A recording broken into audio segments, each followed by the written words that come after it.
कुछ कचरा या धूल चली जाए तो सामने की वस्तु साफ दिखाई नहीं देती, धुंधला दिखाई देता है। लेकिन धन्य है गुरुदेव के चरणों की रज, कि जब तक गुरुदेव के चरणों की रज इस मस्तक पर इन नेत्रों में ना मिले, तब तक इन नेत्रों को वह राम दिखाई नहीं देता।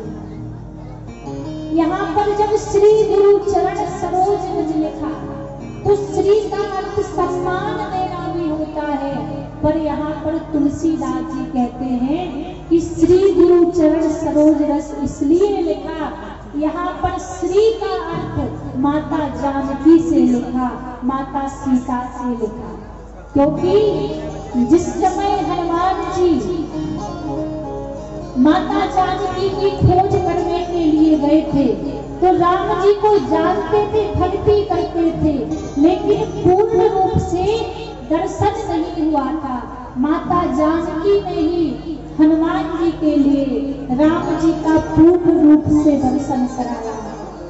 तो बाबा तुलसीदास जी ने सोचा, मेरे गुरु तो है हनुमान जी, लेकिन हनुमान जी के गुरु है माता जानकी, इसलिए सबसे पहले माता जानकी को प्रणाम किया, माता सीता को प्रणाम किया।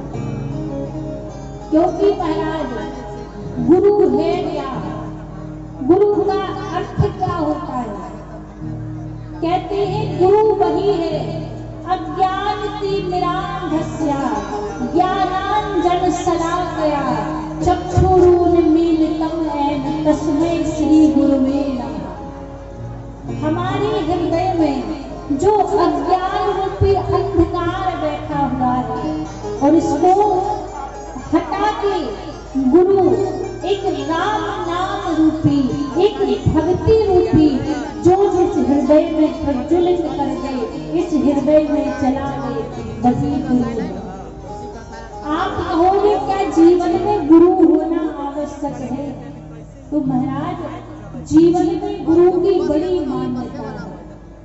यदि जिसके जीवन में गुरु नहीं है, तो बिना गुरु के वह व्यक्ति कितना भी धर्म कर्म कर ले, कितने भी दान कर ले, कितने भी पुण्य कर ले, वह कोई भी धर्म, कोई भी दान पुण्य उसको लगता नहीं है बिना गुरु के। जब तक गुरु ना बनाया जाए, बिना गुरु के कोई सेवा, कोई पूजा, कोई अर्चना भगवान स्वीकार नहीं करते, इसलिए गुरु बहुत आवश्यक है। कहते हैं गुरु ही ऐसा है जो उस परमात्मा से मिलाता है, उस राम से मिलाता है, ये केवल गुरु में ही सामर्थ्य है।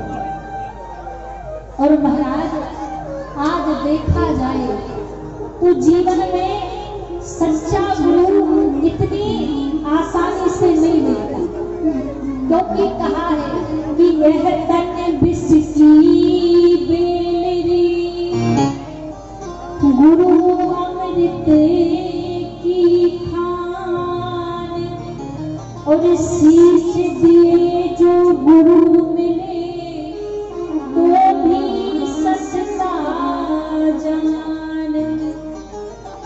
यह तन विष की बेलरी गुरु अमृत की खान। ये तन क्या है? इसमें माया, मोह, क्रोध, काम, वासना रूपी विष इस तन में भरा हुआ है, और गुरु अमृत की खान है। और यदि शीश देने पर भी सच्चा गुरु मिल जाए तो समझना बहुत सस्ते में निपट गई, क्योंकि सच्चा गुरु आसानी से नहीं मिलता। सच्चा गुरु बड़े परिश्रम से मिलता है।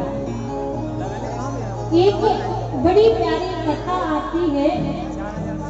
एक राजा थे, राजा की कन्या थी जिसका नाम था बैराग्यवती। बैराग्यवती की कोई गुरु नहीं थे। बैराग्यवती बचपन से ही ज्ञान की बातें करती, कोई भी आ जाए तो बातें कैसी करती, आज खिले कल गिर चुके परसों मिल गए फूल। कहते आज फूल खिलता है, कल गिर जाता है और परसों सूख के धूल में मिल जाता है। तो यही ये जीवन है।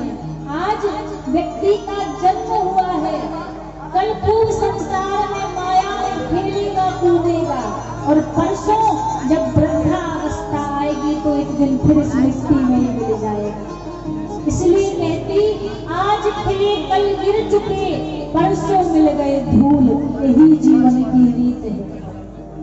अपने महलों में नहीं रहती वैराग्यवती, महल के बाहर एक झोपड़ी बनाकर रहती।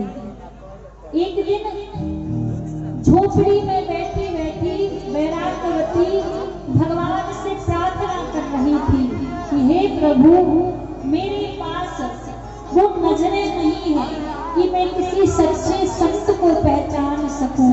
आप ही कृपा करके मेरे लिए कोई सच्चा संत भेज दीजिए, कोई गुरु भेज दीजिए। भगवान से प्रार्थना कर रही थी, उसी समय वैराग्यवती की झोपड़ी के पीछे एक चोर छिपा हुआ था। चोर ने सोचा राजा की बेटी है, धन दौलत पैसा रुपया बहुत होगा और इसको गुरु चाहिए, इसका गुरु नहीं है।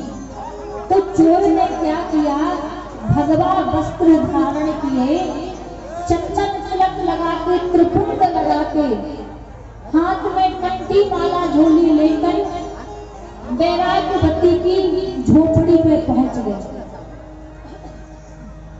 जैसे झोपड़ी में पहुंचे, वैराग्यवती ने देखा कोई संत आए हैं भिक्षा लेने के लिए, तो झोपड़ी में से बाहर आई और कुछ दान लेकर आई। कहा महाराज इस दान को ले लीजिए।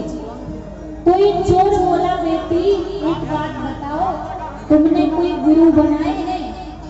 वैराग्यवती बोली मैंने कोई गुरु नहीं बनाया, मैंने कोई दीक्षा नहीं ली है। तो चोर कहने लगा क्षमा करना, हम बैरागी संत हैं और जिसने कोई गुरु ना बनाए हो उसके हाथ की हमें भिक्षा नहीं ले सकते, क्योंकि इसको तो सब पता था कि इसको गुरु चाहिए, इसने गुरु नहीं बनाए हैं। तो वैराग्यवती ने मन में सोचा मुझे लगता है कोई बहुत पहुंचे हुए संत हैं, कोई बहुत बड़े संत हैं, जब भिक्षा में ये भेंट नहीं ले रहे हैं तो हमें लगता है कि भगवान ने ही मेरे लिए गुरु भेजे हैं। तो वैराग्यवती बोली महाराज मेरे द्वार से आप खाली मत जाइए, ऐसा करिए आप ही मेरे गुरु बन जाओ, आप ही मुझे गुरु दीक्षा दे दें। संत ने कहा ठीक है, लेकिन कहा देख बेटी, हम सन्यासियों की दीक्षा इनसे घरों में नहीं होती, हमारी दीक्षा तो जंगलों में होती है, तुम्हें जंगल में चलना पड़ेगा। वैराग्यवती ने कहा जैसी इच्छा, जंगल में चली गई चोर के साथ। चोर ने एक पेड़ के यहाँ खड़ा किया, रस्सी ली और उस रस्सी से करके वैराग्यवती को बांध दिया और कहा बेटी जब तक मैं लौट कर ना आऊं तब तक इस रस्सी को खोलना मत, आकर मैं ही इस रस्सी को खोलूंगा। वैराग्यवती को बांधकर चोर चला गया वैराग्यवती की झोपड़ी में। इसको लगता था कि राजा की बेटी है, धन दौलत खूब रखा होगा।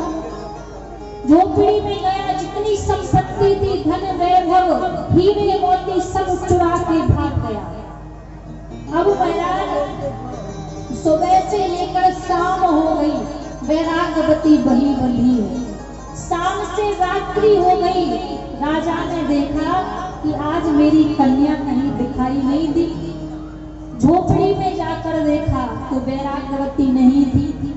सैनिकों से कहा कि जाकर मेरी कन्या की खोज करो, वैराग्यवती कहाँ है। सैनिक जब ढूंढने गए तो देखा जंगल में एक पेड़ के नीचे वैराग्यवती बंधी है। सैनिकों ने कहा राजकुमारी जी हम आपको खोल दें, मना कर दिया।